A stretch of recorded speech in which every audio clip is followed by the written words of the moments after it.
वहीं उपचुनाव के दंगल में अब नेता पुत्रों ने कमान संभाल ली है। जी हां, उपचुनाव की बागडोर संभालते हुए अशोकनगर की मुंगावली विधानसभा सीट पर आज सीएम शिवराज सिंह चौहान और सिंधिया के बेटे चुनाव प्रचार करेंगे। कार्तिकेय चौहान, महाआर्यमन सिंधिया आज मुंगावली विधानसभा क्षेत्र में जनसंपर्क करेंगे। दोनों युवा मोर्चा के सम्मेलन में भी शामिल होंगे। कार्तिकेय महाआर्यमन की जोड़ी इस उपचुनाव में शिव ज्योति की जोड़ी को सहारा देगी। तो चुनावी मैदान में कार्तिकेय और महाआर्यमन की जोड़ी दिखेगी। युवा मोर्चा के सम्मेलन में शामिल होंगे।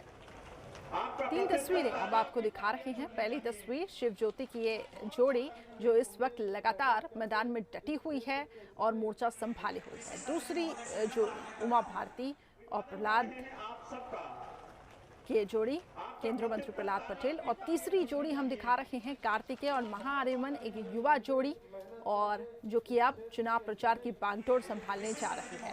तो चुनावी मैदान में कार्तिकेय और महाआर्यमन किस तरीके से यहाँ पे प्रचार में सफलता दिला पाते हैं ये देखना होगा, लेकिन जनता के बीच ये जोड़ी पहुंचेगी। इस खबर पर अधिक अपडेट्स के लिए हमारे संवाददाता प्रहलाद सेन जुड़ चुके हैं। प्रहलाद, अब चुनावी बागडोर संभाल रहे हैं नेताओं के पुत्र, ज्योतिरादित्य सिंधिया के पुत्र एक तरफ और शिवराज सिंह चौहान के पुत्र एक तरफ।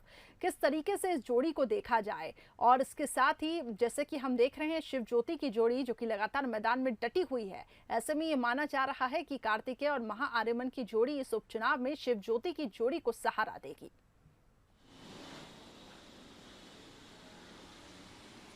बिल्कुल करिश्मा, जिस तरीके से दोनों युवा चेहरे हैं, दोनों की अपनी अपनी लोकप्रियता है। अगर ग्वालियर चंबल अंचल में बात की जाए तो लाखों की संख्या में युवा मतदाता हैं। इस पर बीजेपी की नज़र है और उन्हें लुभाने के लिए इन दोनों नेता पुत्रों को उतारा गया है। और दोनों ही अगर मैदान में पहुंच रहे हैं तो निश्चित तौर पर एक रणनीति है, उसी के तहत इन्हें मैदान में पहुंचाया गया है। जैसे शिव ज्योति की जोड़ी है, वैसे ही कार्तिकेय और महाआर्यमन की जोड़ी मैदान में जब पहुंच रही है तो निश्चित तौर पर बीजेपी को एक बड़ी सफलता मिलेगी।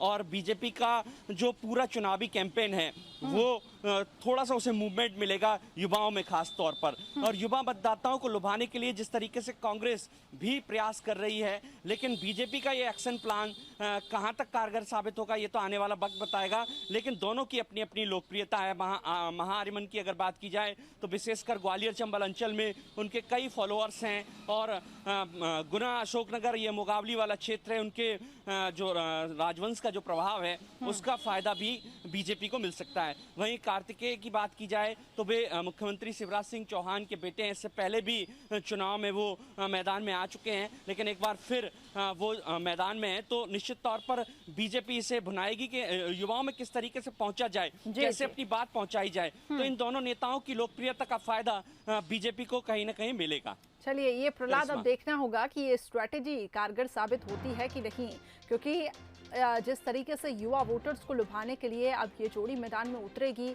ऐसे में किन रणनीतियों के तहत ये काम करती है ये तो वक्त ही बताएगा, और जनता को ये लुभा पाते हैं कि नहीं ये भी देखना होगा। लेकिन इतना तो तय है बीजेपी की अब ये रणनीति है कि युवा वोटर्स को लुभाना है, इसलिए अब चुनावी मैदान में नेता पुत्रों को